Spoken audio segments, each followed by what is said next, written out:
श्रीमद् भागवत दसवें स्कंद में 84वां अध्याय में वसुदेव जी का यज्ञोत्सव की कथा कहूँगा। आप इसको ध्यानपूर्वक सुनें और भक्तगणों इस चैनल को लाइक एंड सब्सक्राइब जरूर करें। भगवान कृष्ण आपका कल्याण करेंगे। कथा सुनिए। श्री सुखदेव जी कहते हैं, परिचित सर्वात्मा भक्त भयहारी भगवान श्री कृष्ण के प्रति उनकी पत्नियों का कितना प्रेम है, यह बात कुंती, गंधारी, द्रौपदी, सुभद्रा, दूसरी राजपत्नियों और भगवान की प्रियतमा गोपियों ने भी सुनी। सबके सब उनका यह अलौकिक प्रेम देखकर अत्यंत मुग्ध, अत्यंत विस्मित हो गई। सबके नेत्रों में प्रेम के आंसू छलक आए। ईश्वर का जिस समय स्त्रियों से स्त्रियां और पुरुषों से पुरुष बातचीत कर रहे थे, उसी समय बहुत से ऋषि मुनि भगवान श्री कृष्ण और बलराम जी का दर्शन करने के लिए वहां आए। उनमें प्रधान ये थे श्री कृष्ण देवायन, व्यास, देवर्षि नारद, च्यवन, देवल, असित, विश्वामित्र, सदानंद, भरद्वाज, गौतम अपने शिष्य के साथ भगवान परशुराम, वशिष्ठ, गालव, भृगु, पुलस्त्य, कश्यप, अंत्री, मार्केट, बृहस्पति, जित, तीर्थ, एकत, सनक, सनंदन, सनातन, सनत कुमार, अंगिरा, अगस्त्य, याज्ञवल्क्य और वामदेव इत्यादि ऋषियों को देखकर पहले से बैठे हुए नरपतिगण, युधिष्ठिर और पांडव, भगवान श्री कृष्ण और बलराम जी सहसा उठकर खड़े हो गए और सबने उन विश्व वंदित ऋषियों को प्रणाम किया। इसके बाद स्वागत, आसन, पाद अर्घ्य, पुष्पमाला, धूप और चंदन आदि से सब राजाओं ने तथा बलराम जी के साथ स्वयं भगवान श्री कृष्ण ने उन सब राजाओं की विधिपूर्वक पूजा की। जब सब ऋषि मुनि आराम से बैठ गए, तब धर्म रक्षा के लिए अवतीर्ण भगवान श्री कृष्ण ने उनसे कहा। उस समय वह बहुत बड़ी सभा चुपचाप भगवान का भाषण सुन रही थी। भगवान श्री कृष्ण ने कहा, धन्य हैं हम लोगों का जीवन सफल हो गया। आज जन्म लेने का हमें पूरा फल मिल गया, क्योंकि जिन योगेश्वरों का दर्शन बड़े बड़े देवताओं के लिए भी अत्यंत दुर्लभ है, उन्हीं का दर्शन हमें प्राप्त हुआ है, जिन्होंने बहुत थोड़ी तपस्या की है और जो लोग अपने इष्ट देव को समस्त प्राणियों के हृदय में न देखकर केवल मूर्ति विशेष में ही उनका दर्शन करते हैं, उन्हें आप लोगों की दर्शन, स्पर्श, कुशल, प्रश्न, प्रणाम और पाद पूजन आदि का सुअवसर भला कब मिल सकता है। केवल जलमय तीर्थ ही तीर्थ नहीं कहलाते और केवल मिट्टी या पत्थर की प्रतिमा ही देवता नहीं होती। अतः संत पुरुष ही वास्तव में तीर्थ और देवता है, क्योंकि उनका बहुत समय तक सेवन किया जाए तब वे पवित्र करते हैं। परंतु संत पुरुष जो दर्शन मात्र से कृतार्थ कर देते हैं, अग्नि, सूर्य, चंद्रमा, तारे, पृथ्वी, जल, आकाश, वायु, वाणी और मन के अधिष्ठाता देवता उपासना करने पर भी पाप का पूरा नाश नहीं कर सकते, क्योंकि उनकी उपासना से भेद बुद्धि का नाश नहीं होता और वह और भी बढ़ती है। परंतु यदि घड़ी दो घड़ी भी ज्ञानी महापुरुषों की सेवा की जाए तो वे सारे पाप ताप मिटा देते हैं, क्योंकि वे भेद बुद्धि के विनाशक हैं। महात्माओं और सभासदों, जो मनुष्य वाद, पित्त और कफ इन तीन धातुओं से बने हुए सौतुल्य शरीर को ही आत्मा में अपना, मैं, स्त्री, पुत्र आदि को ही अपना और मिट्टी, पत्थर, काष्ठ आदि पार्थिव विकारों को ही इष्ट देव मानता है तथा जो केवल जल को ही तीर्थ समझता है, ज्ञानी महापुरुषों को नहीं। वह मनुष्य होने पर भी पशु में भी नीच गधा है। श्री सुखदेव जी कहते परीक्षित, भगवान श्री कृष्ण अखंड ज्ञान संपन्न है। उनका यह गूढ़ भाषण सुनकर सबके सब ऋषि मुनि चुप रह गए। उनकी बुद्धि चक्कर में पड़ गई। वे समझ नहीं सके कि भगवान यह क्या कह रहे हैं। उन्होंने बहुत देर तक विचार करने के बाद यह निश्चय किया कि भगवान सर्वेश्वर होने पर भी जो इस प्रकार सामान्य कर्म परतंत्र जीव की भांति व्यवहार कर रहे हैं, यह केवल लोक संग्रह के लिए ही है। ऐसा समझकर वे मुस्कुराते हुए जगत गुरु भगवान श्री कृष्ण कहने लगे।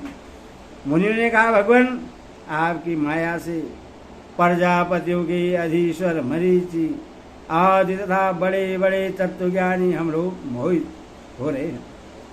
आप स्वयं ईश्वर होते हुए भी मनुष्य की चेष्टाओं से अपने को छिपाए रखकर जीव की भांति आचरण करते हैं। भगवान सचमुच आपकी लीला अत्यंत विचित्र है, परम आश्चर्यमयी है। जैसे पृथ्वी अपने विकारों वृक्ष पत्थर घट आदि के द्वारा बहुत से नाम और रूप ग्रहण कर लेती है, वास्तव में वह एक ही है। वैसे ही आप एक और चेष्टाहीन होने पर भी अनेक रूप धारण कर लेते हैं और अपने आप से ही इस जगत की रचना रक्षा और सहार करते हैं। पर यह सब करते हुए भी इन कर्मों में लिप्त नहीं होते। जो सजातीय विजातीय और स्वागत भेद शून्य एक रस अत्यंत है, उनका यह चरित्र लीला मात्र नहीं तो और क्या है। धन्य है आपकी यह लीला भगवान। यदि भी आप प्रकृति से परे स्वयं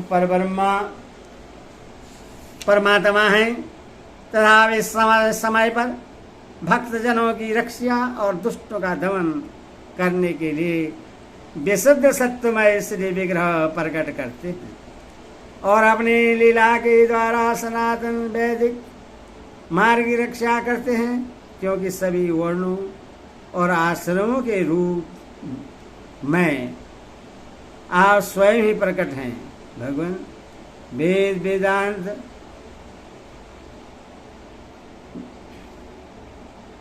तुम में स्वयं प्रकट हैं। भगवान वेद आपका विशुद्ध हृदय है। तपस्या स्वाध्याय ध्यान और समाधि के द्वारा उसी में आपके साकार निराकार रूप और दोनों के अधिष्ठान स्वरूप परब्रह्मा परमात्मा का साक्षात्कार होता है। परमात्मा ब्राह्मण ही वेदों के आधारभूत आपके स्वरूप की उपलब्धि के स्थान है। इसी से आप ब्राह्मणों का सम्मान करते हैं और इसी से आप ब्राह्मण भक्तों के अग्रणी भी हैं।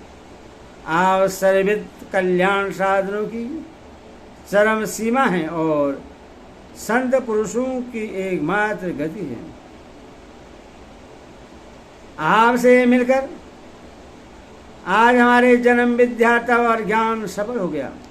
वास्तव में सबके परम फल आप ही है। प्रभु आपका ज्ञान अनंत है।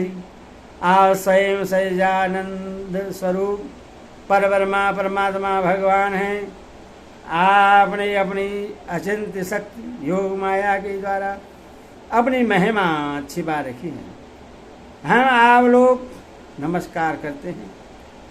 ये सभा में बैठे हुए राजा लोग और दूसरे की तो बात ही क्या, स्वयं आपके साथ आहार विहार करने वाले यदुवंशी लोग भी आपको वास्तव में नहीं जानते, क्योंकि आपने अपने स्वरूप जो सबका आत्मा जगत का आदि कारण और नियंता है माया के पर्दे से ढक रखा है। जब मनुष्य स्वप्न देखने लगता है उसमें स्वप्न के मिथ्या पदार्थों को ही सत्य लेता है और नाम मात्र की इंद्रियों के प्रतीत होने वाले अपने स्वप्न शरीर को ही वास्तविक शरीर मान बैठता है। उससे उतनी देर के लिए इस बात का बिल्कुल ही पता नहीं रहता कि स्वप्न शरीर के अतिरिक्त एक जागृत अवस्था का शरीर भी है। ठीक इसी प्रकार जागृत अवस्था में भी इंद्रियों की प्रवृत्ति मार्ग माया से चित्त मोहित होकर नाम मात्र के विषय में भटकने लगता है। उस समय भी चित्त के चक्कर से विवेक शक्ति ढक जाती है और जीव यह नहीं जान पाता कि आप इस जगत जागृत संसार से परे हैं। प्रभु बड़े बड़े ऋषि मुनि अत्यंत परिपक्व योग साधनों के द्वारा आपके उन चरण कमलों को हृदय में धारण करते हैं जो समस्त पाप राशि को नष्ट करने वाले गंगा जल के भी आश्रय स्थान है। यह बड़े सौभाग्य की बात है कि आज हमें उन्हीं का दर्शन हुआ है। प्रभु हम आपके भक्त हैं, आप हम पर अनुग्रह कीजिए, क्योंकि आपके परम पद की प्राप्ति उन्हीं लोगों की होती है, उन्हीं लोगों को होती है जिनका लिंग शरीर जीव कोश आपके उत्कंठ भक्ति के द्वारा नष्ट हो जाता है। श्री सुखदेव जी कहते हैं, राष्ट्र भगवान की इस प्रकार स्तुति करके और उनसे राजा धृतराष्ट्र से तथा धर्मराज युधिष्ठिर जी से अनुमति लेकर उन लोगों ने अपने अपने आश्रम पर जाने का विचार किया। परम यशस्वी वसुदेव जी उनका जाने का विचार देकर उनके पास आए और उन्हें प्रणाम किया और उनके चरण पकड़कर बड़ी नम्रता से निवेदन करने लगे। वसुदेव जी ने कहा, ऋषियों आप लोग सर्वदेव स्वरूप हैं, मैं आप लोगों को नमस्कार करता हूँ। आप लोग कृपा करके मेरी एक प्रार्थना सुन लीजिए। वह यह है कि जिन कर्मों के अनुष्ठान से कर्मों और कर्म वासनाओं का अत्यधिक नाश मोक्ष हो जाए, उनका आप मुझे उपदेश कीजिए। नारद जी ने कहा, ऋषियों यह कोई आश्चर्य की बात नहीं है कि वसुदेव जी श्री कृष्ण को अपना बालक समझकर शुद्ध जिज्ञासा के भाव से अपने कल्याण का साधन हम लोगों से पूछ रहे हैं। संसार में बहुत पास रहना मनुष्य के अनादर का कारण हुआ करता है। देखते हैं गंगा तट पर रहने वाला पुरुष गंगा जल छोड़कर अपनी शुद्धि के लिए दूसरे तीर्थ में जाता है। श्री कृष्ण की अनुभूति समय के फेर से होने वाली जगत की सृष्टि स्थिति और प्रलय से मिटने वाली नहीं है। वह स्वस्थ किसी दूसरे निमित्त से गुणों से और किसी से भी क्षीण नहीं होती। उनका ज्ञानमय स्वरूप अविद्या राग द्वेष आदि कलेश पुण्य पापमय कर्म सुख दुख आदि कर्म फल और सत्व आदि गुणों के प्रभाव से खंडित नहीं है। वे स्वयं अद्वितीय परमात्मा हैं। जब वे अपने को अपनी ही शक्तियों प्राण आदि से ढक लेते हैं तब मूर्ख लोग ऐसा समझते हैं कि वे ढक गए, जैसे बादल कोहरा या ग्रहण के द्वारा अपने नेत्रों के ढक जाने पर सूर्य को ढका हुआ मान लेते हैं। परीक्षित, इसके बाद ऋषियों ने भगवान श्री कृष्ण बलराम जी और अन्य राजाओं के सामने ही वसुदेव जी को संबोधित करके कहा, कर्मों के द्वारा कर्म वासनाओं और कर्म फलों का अत्यधिक नाश करने का सबसे अच्छा उपाय यह है कि यज्ञ आदि के द्वारा समस्त यज्ञों के अधिपति भगवान विष्णु की श्रद्धापूर्वक आराधना करें। त्रिकालदर्शी ज्ञानी ने शास्त्र दृष्टि से यही चित्त की शांति का उपाय, सुगम मोक्ष साधन और चित्त में आनंद का उल्लास करने वाला धर्म बतलाया। अपने न्यायार्जित धन से श्रद्धापूर्वक पुरुषोत्तम भगवान की आराधना करना ही द्विजाति ब्राह्मण क्षेत्र वैश्य गृहस्थ के लिए परम कल्याण का मार्ग है। वसुदेव जी, विचारवान पुरुष को चाहिए कि यज्ञ दान आदि के द्वारा धन की इच्छा को, गृहस्थोचित भोगों के द्वारा स्त्री पुत्र की इच्छा को और काल कर्म के स्वर्ग आदि भोग भी नष्ट हो जाते हैं। इस विचार से लोकेषणा को त्याग दें। इस प्रकार धीर पुरुष घर में रहते हुए ही तीनों प्रकार की यक्षणाओं चिंताओं का परित्याग करके तपोवन का रास्ता लिया करते हैं। समर्थ वसुदेव जी ब्राह्मण क्षेत्र वैश्य इन तीनों देवता ऋषि और पितरों का ऋण लेकर ही पैदा होते हैं। इनके ऋण से छुटकारा मिलता है यज्ञ, अध्ययन और संतानोपति से। इनसे उऋण हुए बिना ही जो संसार का त्याग करता है उसका पतन हो जाता है। परम बुद्धिमान वसुदेव जी, आप अब तक ऋषि और पितरों के ऋण से तो मुक्त हो चुके हैं।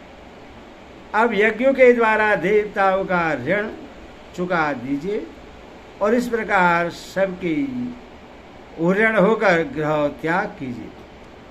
भगवान की शरण हो जाइए। वसुदेव जी, आपने अवश्य ही परम भक्ति से जगदीश्वर भगवान की आराधना की है, तभी तो वे आप दोनों के पुत्र हुए हैं। श्री सुखदेव जी कहते हैं, प्रसिद्ध परम मनस्वी वसुदेव जी ने ऋषियों की यह बात सुनकर उनके चरणों में सिर रखकर प्रणाम किया, उन्हें प्रश्न किया और यज्ञ के लिए ऋतजनों के रूप में उनका वर्ण कर लिया। राजन, जब इस प्रकार वसुदेव जी ने धर्मपूर्वक ऋषियों को वर्ण कर लिया, तब उन्होंने पूर्ण क्षेत्र कुरुक्षेत्र में परम धार्मिक वसुदेव जी के द्वारा उत्तमोत्तम सामग्री से युक्त यज्ञ करवाए। प्रसिद्ध जब वसुदेव जी ने यज्ञ की दीक्षा ले ली, तब यदुवंश शिरोमणि ने यदुवंशियों ने स्नान करके सुंदर वस्त्र और कमलों की माला धारण कर ली। राजा लोग वस्त्राभूषणों से खूब सुसज्जित हो गए। वसुदेव जी की पत्नी ने सुंदर वस्त्र, अंगराग और सोने के हारों से अपने को सजा लिया और फिर वे सब बड़े आनंद से अपने अपने हाथों में मांगलिक सामग्री लेकर यज्ञशाला में आई। उस समय मृदंग, पाकवज, शंख, ढोल और नगारे आदि बाजे बजने लगे। नट और नृत्य नाचने लगी। सूद और मागध स्तुति गान करने लगे। गर्दभ के द्वारा सुरीली गले वाली गर्दपत्नियां गान करने लगी। वसुदेव जी ने पहले नेत्रों में अंजन और शरीर में मक्खन लगा लिया। फिर उनकी देवी की आदि 18 पत्नियों के साथ उन्हें ऋतुजरों ने महाभिषेक की विधि से वैसे ही अभिषेक कराया जैसे जिस प्रकार प्राचीन काल में नक्षत्र के साथ चंद्रमा का अभिषेक हुआ था। उस समय यज्ञ में दीक्षित होने के कारण वसुदेव जी तो मृग चर्म धारण किए हुए थे, परंतु उनकी पत्नियां सुंदर सुंदर साड़ी, कंगन, हार, पाजे, कर्णफूल आदि आभूषण से खूब सजी हुई थी।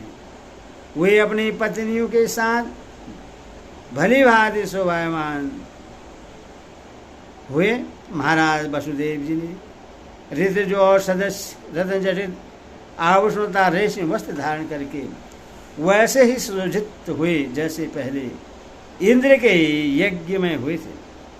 उस समय भगवान श्री कृष्ण और बलराम जी अपने अपने भाई और बंधुओं और स्त्री पुत्रों के साथ इस प्रकार शोभायमान हुए जैसे अपनी शक्तियों के साथ समस्त जीवों के ईश्वर स्वयं भगवान, संशिष्ट जीवों के अभिमानी श्री कृष्ण तथा अपने विशुद्ध नारायण स्वरूप में शोभायमान होते हैं।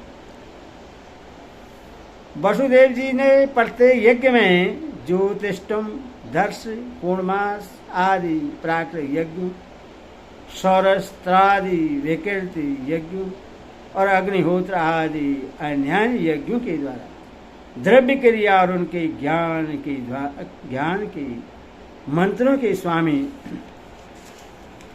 विष्णु भगवान की आराधना की। इसके बाद उन्होंने उचित समय पर ऋतुजनों को वस्त्र अलंकारों से सुसज्जित किया और शास्त्र के अनुसार बहुत सी दक्षिणा तथा प्रचुर धन के साथ अलंकृत गौवे, पृथ्वी और सुंदर कन्याएं दी।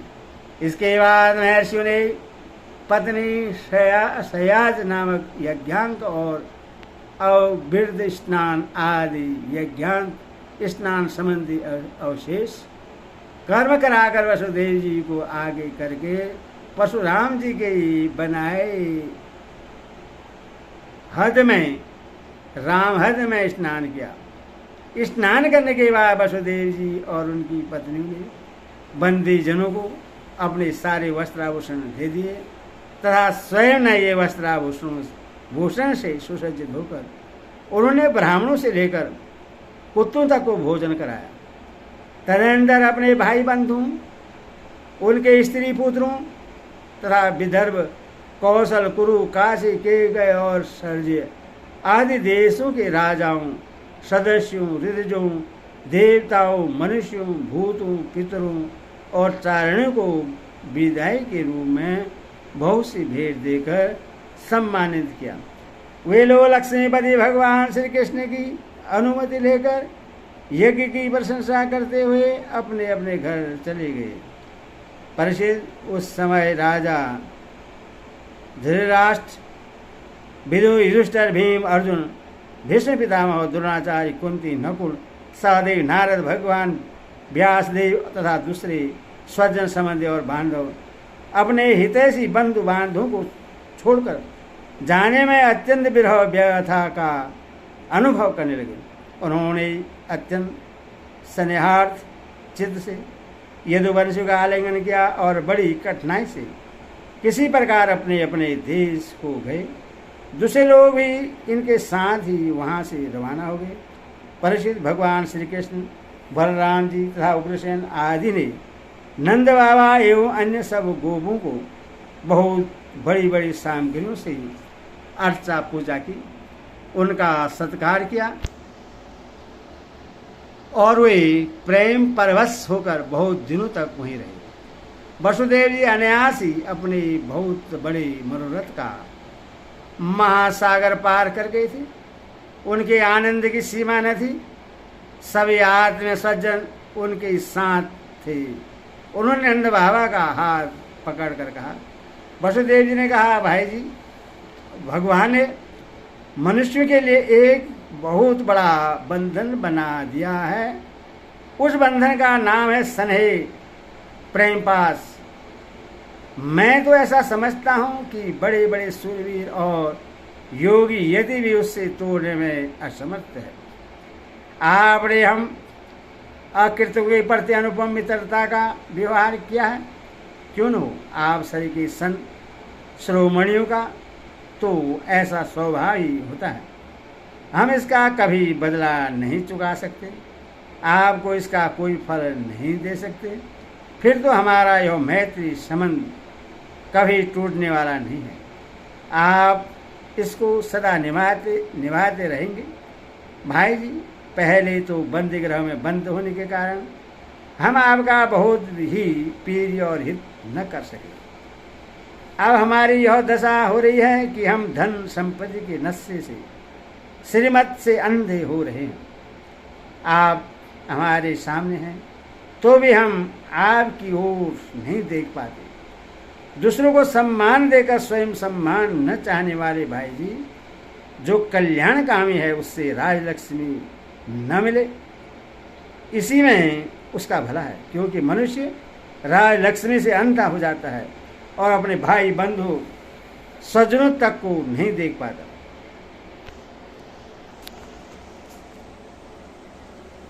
सुखदेव जी कहते हैं, पर इस प्रकार कहते कहते वसुदेव जी का हृदय प्रेम से गदगद हो गया। उन्हें नंद बाबा की मित्रता और उपकार स्मरण हुआ। उनके नेत्र में प्रेमांसु उभर आए, वे रोने लगे। नंद जी अपने सखा वसुदेव जी को प्रश्न करने के लिए एवं भगवान श्री कृष्ण और बलराम जी के प्रेम पास में बचकर आज कल करते करते 3 महीने तक वहीं रह गए। यदुवंशियों ने जी भर उनका सम्मान किया। इसके बाद बहुमूल्य आभूषण, रेशमी वस्त्र, नाना प्रकार के उत्तम सागरी और भोगों से नंद बाबा को, उनके ब्रजवासी साथियों को और बंधु बांधवों को खूब तृप्त किया। वसुदेव जी, उग्रसेन, श्री कृष्ण, बलराम, उद्धव आदि यदुवंशियों ने अलग अलग उन्हें अनेकों प्रकार की भेंट दी। उनके विदा करने पर उन सब सामग्रियों को लेकर नंद बाबा अपने ब्रज के लिए रवाना हुए।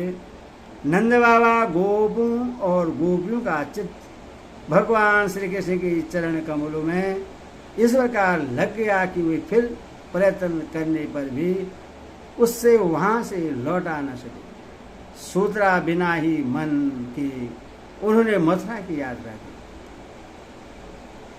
जब सब बंधु बांधव वहां से विदा हो चुके, तब भगवान श्री कृष्ण को ही एकमात्र इष्ट देवी मानने वाले यदुवंशियों ने यह देख कर कि अब वर्षा ऋतु आ पहुंची है, द्वारका के लिए प्रस्थान किया। वहां जाकर उन्होंने सब लोगों से वसुदेव जी के यज्ञ महोत्सव, स्वजन संबंधियों के दर्शन, मिलन आदि तीर्थ यात्रा के प्रसंगों को कह सुनाया। हरि ओम तत्सत, हरि ओम तत्सत।